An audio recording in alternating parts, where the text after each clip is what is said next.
Hi guys, பெற்றோர்களுக்கான ஒரு முக்கியமான video பதிவுன்னு முடிஞ்சளவு எல்லாருக்கும் ஷேர் பண்ணுங்கள். என்னென்னா 2 நாளைக்கு கொழும்பு கோல்ஃபேஸில் ஒரு 12-11 வயது சேர்ந்த மாளிகாவத்தையை சேர்ந்த ஒரு சின்ன குழு, அதாவது சின்ன சின்ன பசங்க குளிக்க போயிருக்காங்க. ஸோ அந்த இடத்துல பார்த்திங்கன்னா அலை கூட அதில் 2 பேர் அந்த கடல்லே மாட்டிட்டாங்க. அதில் ஒருத்தரை காப்பாற்றிட்டாங்க, ஒருத்தர் காப்பாற்ற முடியலை, தேடி இருக்காங்க. அந்த பொடியை கிடைக்கல. ஸோ அந்த பொடி இறந்துட்டார். மற்ற பொடியை ஹாஸ்பிட்டலில் அட்மிட் பண்ணியிருந்தாங்க. அவர் இப்போ உயிரோடு இருக்காரா, இப்போ நல்ல நிலைமையில் இருக்காரான்னு தெரியல. பட் சீரியஸ் கண்டிஷன் தான் சொன்னாங்க.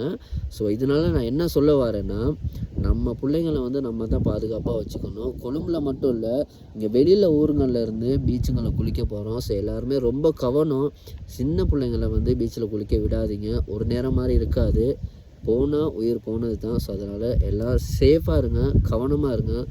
இந்த சிச்சுவேஷன் ஸ்ரீலங்கா வயல் ஃபுல்லாக ரொம்ப மழையாக இருக்குது, ரொம்ப காற்று இதாக இருக்குது. ஸோ இந்த நேரம் பீச்சில் எல்லாம் குளிக்க போகாதீங்க.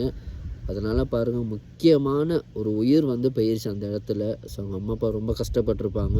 நான் அந்த இடத்துல இருந்து எனக்கு வீடியோ பதிவு எடுக்க முடியாத சூழ்நிலை. ஸோ அதனால் பிள்ளைகளை பெற்றவங்க ரொம்ப கவனமாக பார்த்துக்குங்க, ரொம்ப சேஃப்டியாக பார்த்துக்குங்க. Okay, thank you guys. நம்ம அடுத்த வீடியோவில் சந்திக்கலாம்.